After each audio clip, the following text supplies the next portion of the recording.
Villa Marianos Online, la radio por internet. Radio oficial de la institución educativa Villa María. Presenta su programa Personajes.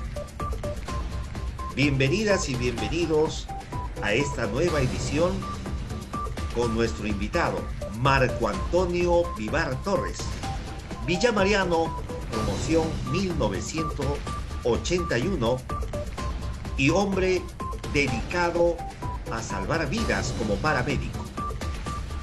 Hoy nos contará sus experiencias extraordinarias. Nuestras periodistas, Ángela León y Sadit Mata, en el aire. Muy buenos días a todo el público que nos acompaña el día de hoy. Soy Ángela León y hoy está con nosotros el villamariano y paramédico Marco Antonio Vivar Torres. Bienvenido. Bien, les agradezco mucho por la entrevista. Buenos días. Gracias a Villamarianos Online por esta participación que me están permitiendo. Soy un villamariano del siglo pasado, de los años 70, y bueno, estoy aquí para contestar a sus preguntas. Hola, soy Said Mata y es un placer acompañar el día de hoy a Ángela León en esta interesante entrevista a Marco Antonio, que nos tiene orientaciones tan importantes para el hogar y la escuela. Para dar inicio a esta entrevista, cuéntanos brevemente tu experiencia como villamariano. Bien, yo ingresé al colegio Villa María, que ya en esos tiempos estaba en la Avenida Perú.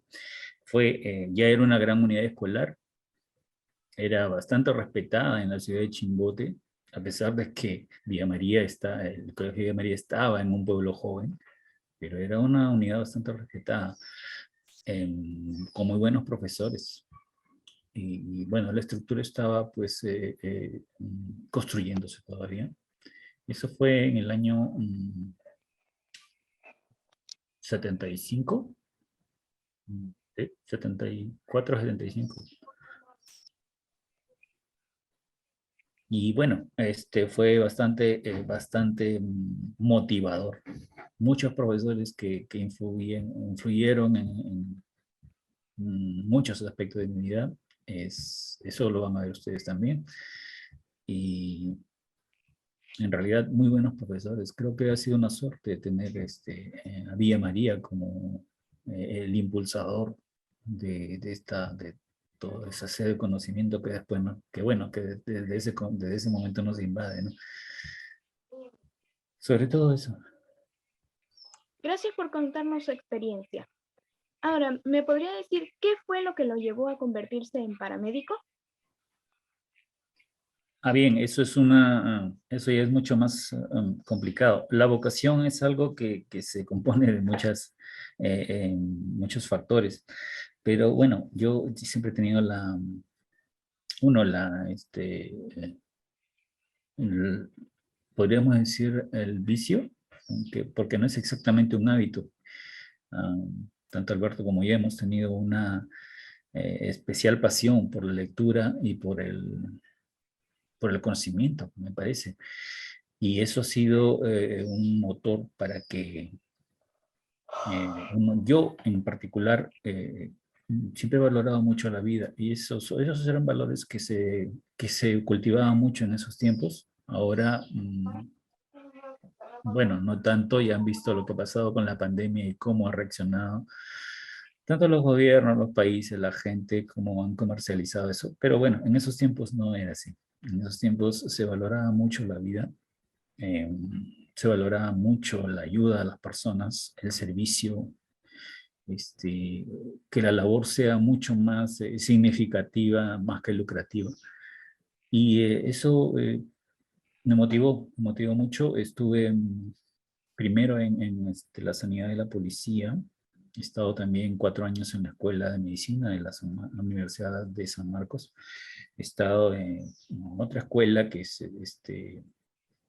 parte de un convenio con el gobierno alemán, y en otra escuela que es, bueno, tiene su sede en California, y es la que represento ahora, es una escuela de instructores de emergencia médica. Básicamente, a grandes rasgos, esa ha sido mi experiencia, ¿no? Como, porque decir vocación, bueno, uno te hace planes, uno dice, esto me gusta, esto me parece bien, esto me podría dar mayor crecimiento como persona y como, no sé, como profesional, pero en realidad hay muchos factores y muchos de esos factores tienen que ver con las circunstancias. Entonces yo podría atribuir una parte de eso a las circunstancias en las que estábamos en ese momento. La vocación es así, no es solamente cómo nace uno y qué aptitudes tiene uno, o qué preferencias tiene uno. Es también cómo la vida se nos presenta, ¿no? Y con qué cartas debemos jugar. Así que para mí esa es la vocación y eso es lo que me empujó, por decirlo de alguna manera, me empujó tal vez, sí. Sí, muchas veces tomamos decisiones porque nos sentimos obligados a elegir entre una cosa u otra. Y es entre una cosa u otra. Abandonamos una cosa y elegimos otra. Es así. Una excelente experiencia. Muchas gracias por su aporte. Ahora, ¿qué recomendaciones nos podría dar a la comunidad educativa Villa María y al público en general sobre cómo actuar en casos de emergencia que puedan presentarse en el hogar o en la escuela? Bien, nuestra regla siempre en emergencia médica ha sido el mejor rescate de la prevención. Y para prevenir tenemos en primer lugar que prepararnos. Hay que aprender diversas técnicas, diversas métodos y precauciones para que estas emergencias en realidad no sucedan. Y cuando suceden, hay que tomar ciertas medidas que son básicas, ¿no? En cuanto al hogar, creo que lo primero que se tiene que hacer es ser organizado, ¿no? De los padres, bueno, tendrían que ser organizados. Los objetos que son peligrosos, que son venenosos, tendrían que estar en lugares específicos y a resguardo de los niños. Esos accidentes suceden bastante. Y en cuanto a situaciones mayores, que pueden ir desde un atragantamiento, desde una asfixia, desde una intoxicación o algo así, o hasta la madre de todas las emergencias, que es el paro cardiorrespiratorio o paro cardíaco, como lo conoce la mayoría. El paro cardíaco se da por diversos motivos, no solamente por infarto. Creo que la gente debería conocer métodos que son muy simples, en realidad se aprenden en cuestión de, no sé, media hora, tal vez una, y que son capaces de salvar muchas vidas. Si les diera estadísticas, se darían cuenta de que el hecho de que no se conoce porque simplemente se dice no, yo no voy a ser médico, yo no voy a ser enfermero, yo no voy a ser paramédico, y entonces no tengo por qué aprender eso. Más o menos lo que yo decía en la universidad cuando me enseñaban matemáticas, ¿no? ¿Recuerdas, Alberto? ¿Por qué aprendemos matemáticas? ¿Por qué aprendemos cálculo? No, es que no va a servir. En realidad todo suma. Y el cálculo integral me ha servido a mí, por ejemplo, para que mi forma de pensar sea más acelerada, más rápida y pueda responder rápidamente ante una emergencia. Curioso, ¿no? No sabemos qué es lo que nos va a servir hasta que estamos ahí. Pero como les decía, básicamente la prevención, y por lo menos hay una cosa que siempre veo en las emergencias, sobre todo las emergencias que son urbanas, afuera, en la calle, que la gente no ayuda cuando hay una emergencia, no hace nada. Lo que hace es sacar el teléfono y filmar.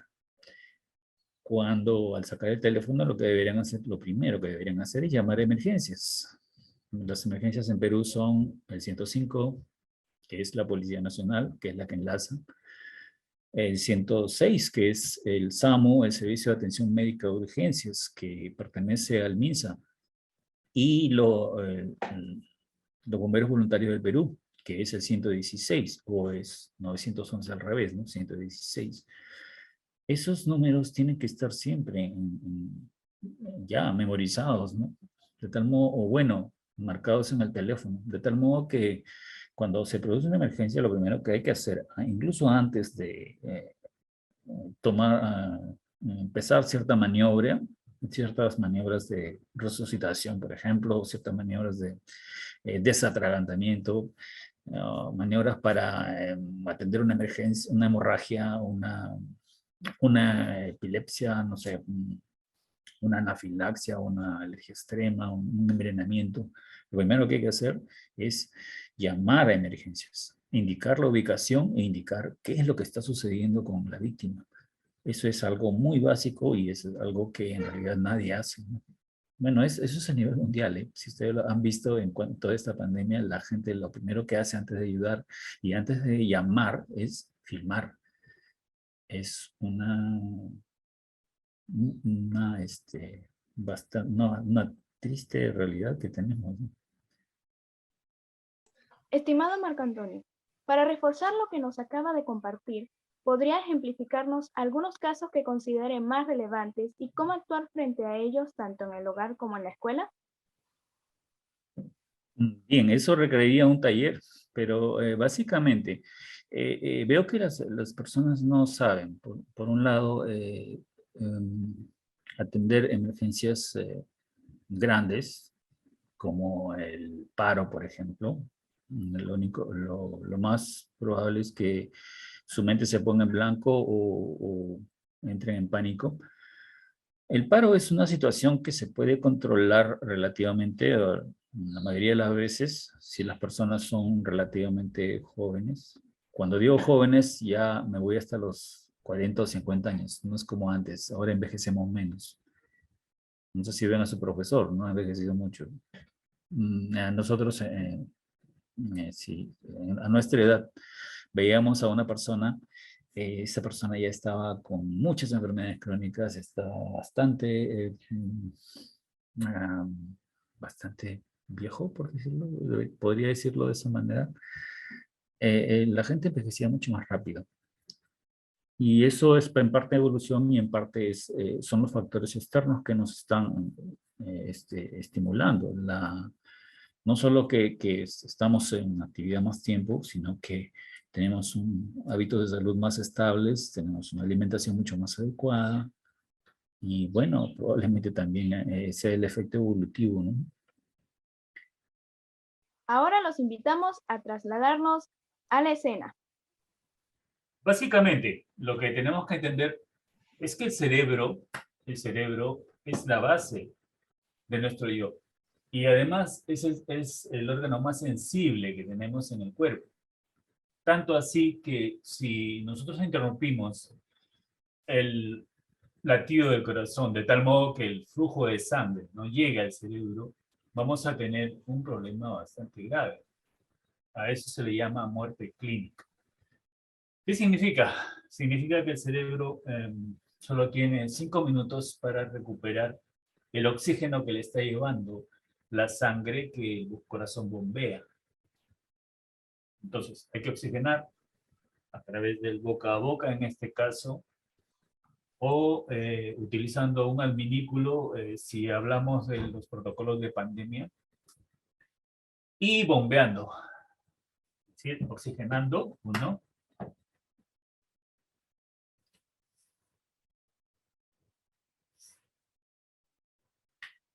Dos veces, aplicando 30 compresiones para imitar el bombeo del corazón y que esa sangre ya oxigenada pueda llegar hasta el cerebro. 10, 20, 30.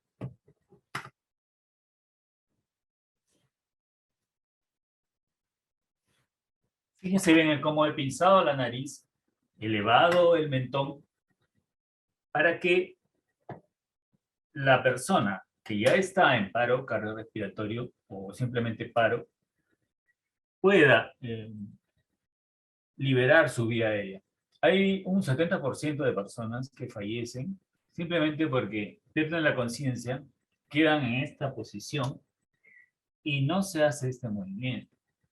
Cuando no se eleva el mentón, las vías aéreas son obstruidas por diversos factores. Generalmente es por la lengua. La lengua es un músculo y en una persona que está inconsciente, obviamente, los músculos se relajan.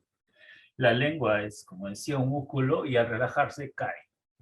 Y al caer, obstruye la vía aérea. Esta obstrucción de la vía aérea, pues, como decía, en un 70% de los casos, es la que provoca la muerte de una persona que está inconsciente. Entonces, es lo primero que tenemos que hacer.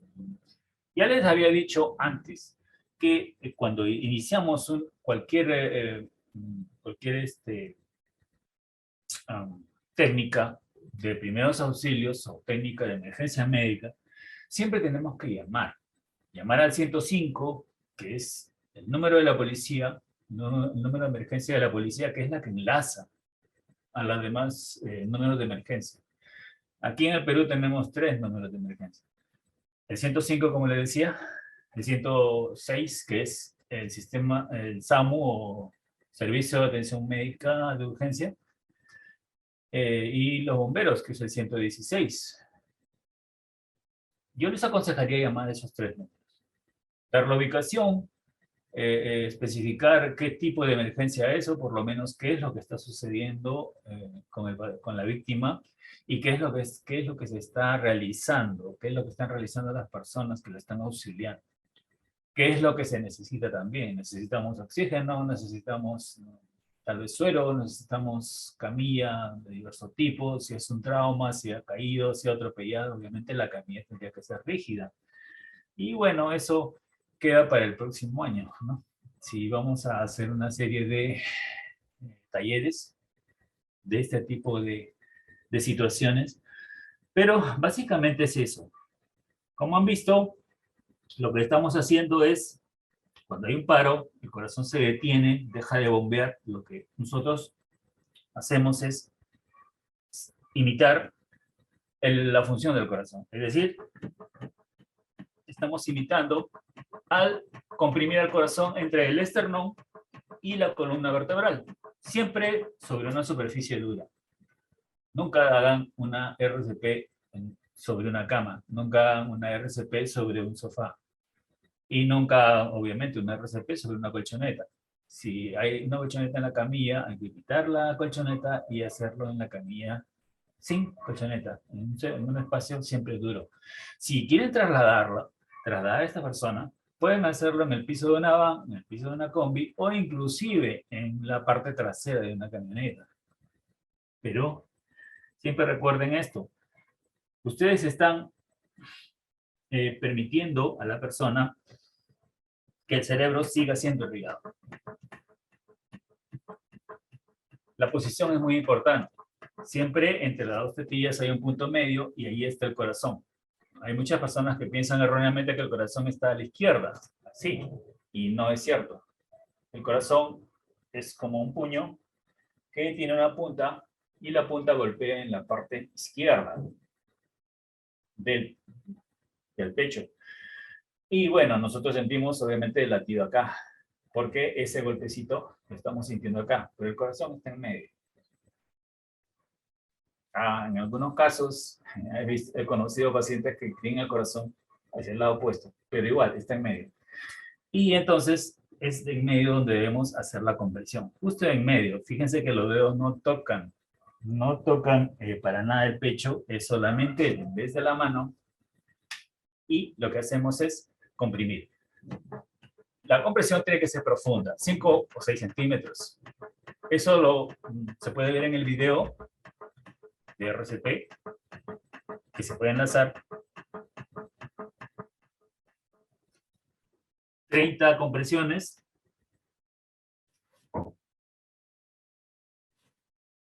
Dos insuflaciones, siempre es 30 por 2. Puede suceder que se dé en el caso en un lactante o en un bebé, un neonato inclusive. Y en ese caso no vamos a utilizarlo, pues ya han visto que estoy utilizando el peso de mi cuerpo contra el pecho del paciente, ¿no? 1/3 del peso de mi cuerpo en realidad. Si ustedes han verificado la posición ha sido esta. Brazos completamente trabados, es decir, los codos están rectos. Mis brazos están perpendiculares al piso, de tal modo que mi peso caiga, y las caderas son las que actúan como una palanca. Yo jamás estoy utilizando brazos o pecho o hombros. No estoy utilizando ninguno de esos grupos musculares para hacer la técnica. Me cansaría en menos de 1 minuto. Y como ven, yo estoy hablando y en realidad no estoy cansado para nada. Es decir, no debe aplicarse de ninguna manera eso de comprimir con los brazos, hacer esto, o comprimir con los hombros, o incluso comprimir con el pecho. Eso significa que la persona se va a cansar rápidamente. En el caso de los neonatos, es decir, los niños recién nacidos, o niños hasta 1 año, que son los lactantes, o incluso lactantes tardíos hasta los 2 años, la compresión se hace con los 2 dedos. Si uno no tiene fuerza en estos 2 dedos, que sucede frecuentemente con las chicas, con las personas del género femenino, igual, entre las dos tetillas hay un punto medio y ahí comprimimos, pero utilizamos los dedos solamente. Y fíjense que después la compresión tiene mucho menos peso.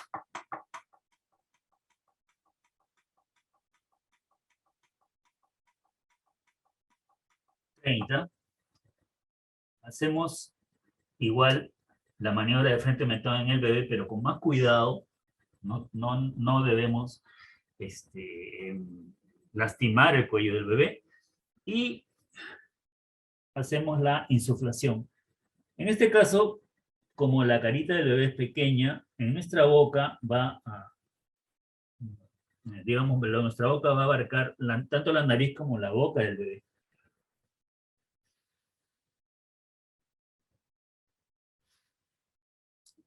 Es igual, son dos insuflaciones por 30 compresiones. Algo que sí es importante y que no deben olvidar es que tanto la presión sobre el pecho como la insuflación que le estamos dando al bebé es aproximadamente, si pueden establecer la diferencia. Nosotros usamos Ambu por el tema de la pandemia, lo usamos todavía más. Entonces, lo van a ver aquí. No sé si es visible, creo que sí.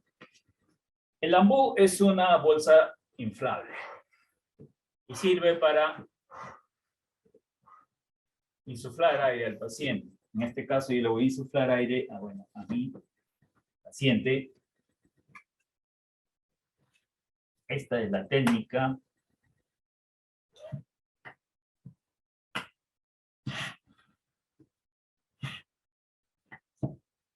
Con esto, si se fijan, tenemos que usar también un filtro antivirus. Esta pieza verde es un filtro antivirus. Igual en el bebé.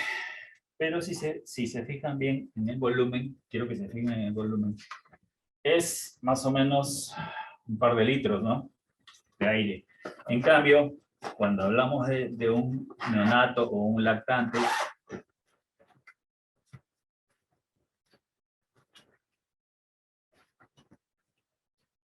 igual un filtro antivirus, bueno, no siempre se va a tener. En realidad, hacerlo en casa, al hacerlo en casa no necesitamos la protección, puesto que nosotros convivimos con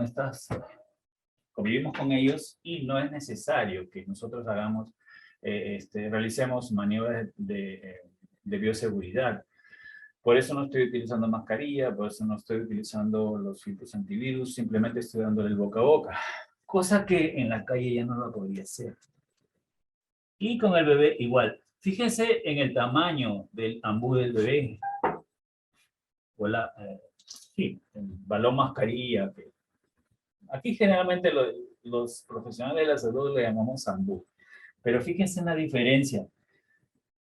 Esto es como si yo respirara, que es más o menos mi capacidad pulmonar, y esto es la capacidad que tiene más o menos una taza.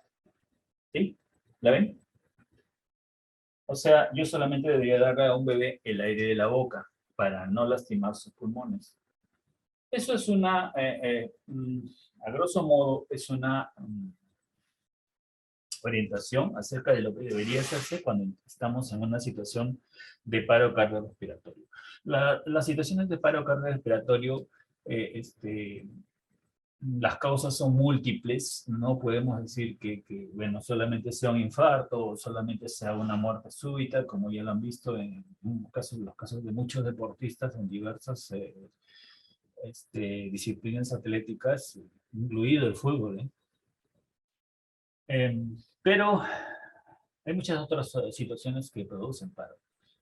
La asfixia, la intoxicación, la alergia, la reacción a diversos medicamentos, el envenenamiento, la electrocución, y todos esos pues nos van a llevar al paro cardiorrespiratorio.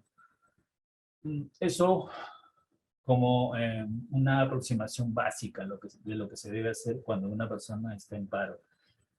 Siempre recuerden que también el servicio de atención de urgencias, ya les he dicho que son tres teléfonos, pero el servicio de atención médica de urgencias, pues siempre, o incluso los bomberos, siempre van a tardar, uno, en encontrar la dirección, dos, en a trasladarse para responder a la llamada. Y eso significa una cantidad considerable de tiempo, así que siempre hay que considerar eso. Yo les he dicho que el cerebro solo soporta 5 minutos sin oxígeno. Entonces, bueno, estamos manteniendo con la RCP, estamos manteniendo el cerebro vivo y las células neuronales vivas. Y bueno, pero hay que tomar en cuenta que podemos cansarnos. Podemos hacer que otra persona, no es muy difícil como ven, podemos hacer que otra persona nos observe y luego nos sustituye para hacer esto. Pero si nosotros tenemos ya un cierto entrenamiento, una cierta práctica, nosotros deberíamos hacer la insuflación. Y así controlar mucho mejor la oxigenación y la circulación hacia el cerebro de la sangre oxigenada.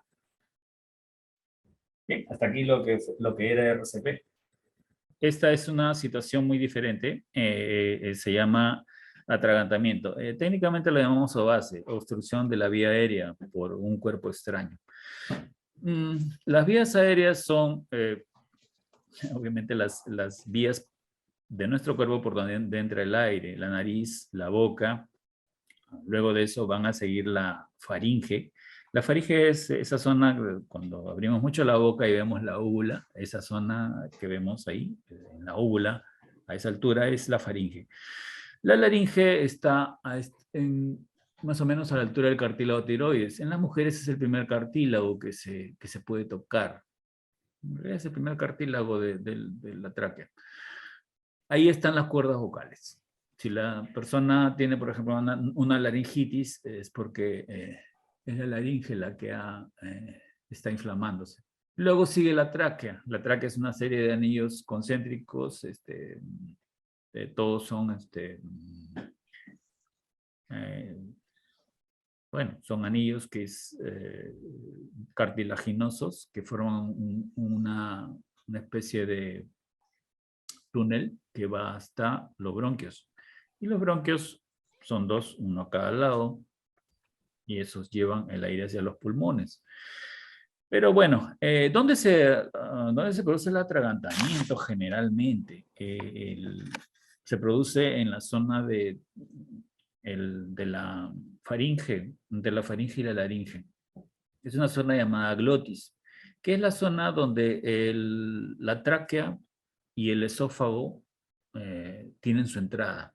Y por eso se produce el atragantamiento. Es decir, generalmente uno está comiendo y o tal vez uno vomita, o tal vez uno tiene problemas neurológicos, o tal vez uno está ebrio, o puede ser que está con una medicación psiquiátrica, o bueno, medicamentos que son sedantes y que inhiben, por supuesto, el reflejo. Y eso va a hacer que la persona que está comiendo, el bolo alimenticio que está tragando, no se va a ir hacia el esófago, sino se va a ir hacia hacia la tráquea, que es una vía aérea, no es una vía digestiva. Es decir, están íntimamente unidas. Solo hay una válvula que cuando uno traga, la válvula cierra la tráquea. En este caso, eso es un reflejo. En este caso, cuando los reflejos se inhiben, la persona deja de producirse ese reflejo y la válvula no cierra. Entonces el bolo alimenticio obstruye la tráquea. Generalmente es no la tráquea, sino la zona de la glotis. Es en la zona de la glotis donde generalmente se ve, porque es la zona más angosta de toda la vía aérea. Entonces, ¿qué es lo que se tiene que hacer? Primero, hay que acercarse al paciente, siempre por detrás, ya preparados.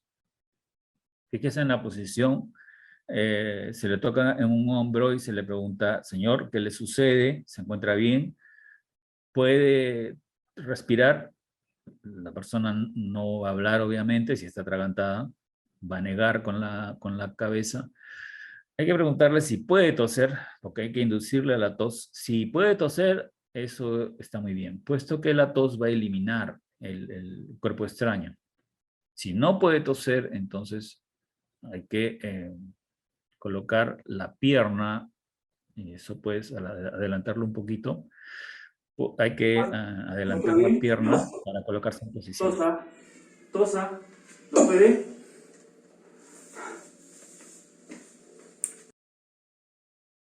Allí. ¿Por qué se coloca la pierna o el pie y se coloca uno en esa posición? Generalmente las personas se colocan detrás, pero no hacen esa maniobra. Y toda persona que se está asfixiando y que pierde oxígeno, pues muy posiblemente se va a desmayar en un lapso de 1 minuto, máximo 2, ¿no? Por mucha resistencia respiratoria que tenga. En un lapso de 1 a 2 minutos se va a desmayar y va a caer sobre nosotros. Vamos a caernos los dos. Y bueno, adiós maniobra, ¿no? Cuando esta persona caiga, va a caer sobre nuestra pierna. Y nosotros lo vamos a deslizar hacia el suelo. Y en el suelo vamos a seguir aplicando la maniobra. La maniobra específicamente donde debe colocarse ahí. La mano dominante siempre así. La mano dominante en la parte 2 o 3 dedos por encima del ombligo. Y hay que hacer una, como lo vieron, una compresión hacia atrás. Una compresión hacia atrás y hacia arriba para alcanzar el diafragma. El diafragma es un músculo que está entre el abdomen y el tórax. Y lo que se produce ahí es un golpe de aire.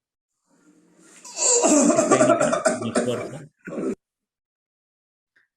Bueno, es bastante desagradable, pero es lo que se tiene que hacer cuando tenemos una situación de atragantamiento. No necesariamente una vez. A mí me ha tocado hacerlo incluso en varios hospitales, en 2 o 3 ocasiones, con médicos y enfermeras rodeándome en blanco, y yo tenía que estar ahí empujando hasta que el producto que está obstruyendo salga. Lo que se produce es un golpe de aire, y es un golpe de aire tan violento que es el objeto a varios metros de distancia. Algunos piensan que también los golpes entre los dos omóplatos son efectivos. En realidad, la AJA, que es la entidad que gobierna todo lo que es emergencia médica aquí en América, la ha observado e incluso la desaprueba, ¿no?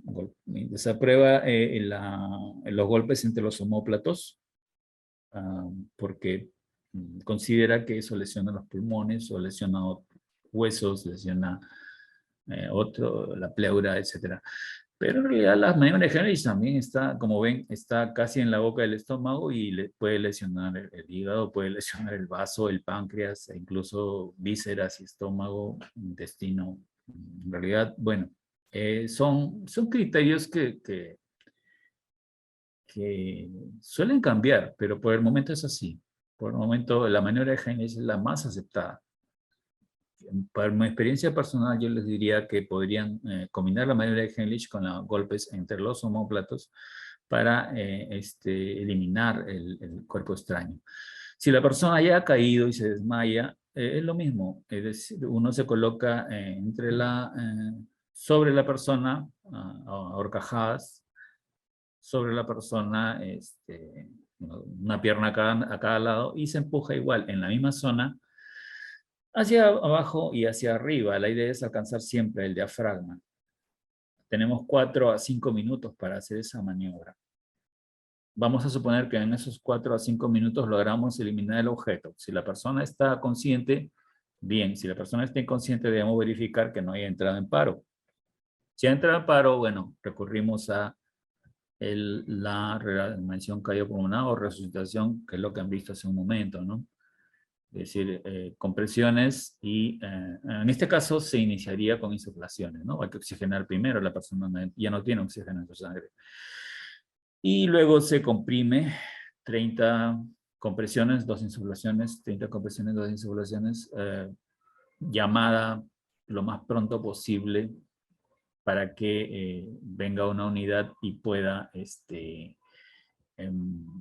brindar el apoyo respectivo, ¿no? Desfibriladores, oxígeno, medicamentos para que estimular al corazón y que el corazón vuelva a latir. Pero mientras tanto, nosotros ya estamos preservando principalmente el cerebro, que es el órgano que más daño sufre. En 5 minutos el cerebro empieza a morir. A diferencia del corazón o de los pulmones, que son 6 y 8 horas más o menos, el cerebro no es un órgano muy delicado. Y eso es lo que en realidad es la base de toda la emergencia y de todos los sistemas de emergencia que tenemos. Que hay que actuar muy rápido, no en horas, sino en minutos, y pues eso se debe precisamente a que el cerebro tiene esa particularidad, ¿no? Es muy sensible a la falta de oxígeno, tanto así que en 4 o 5 minutos ya está muriendo. Hasta aquí ha llegado esta entrevista de personajes. Le agradecemos a nuestro invitado Marco Antonio Vivar Torres por su gran participación. Y a nuestro público que nos acompañó el día de hoy, muchísimas gracias. Hasta una próxima oportunidad.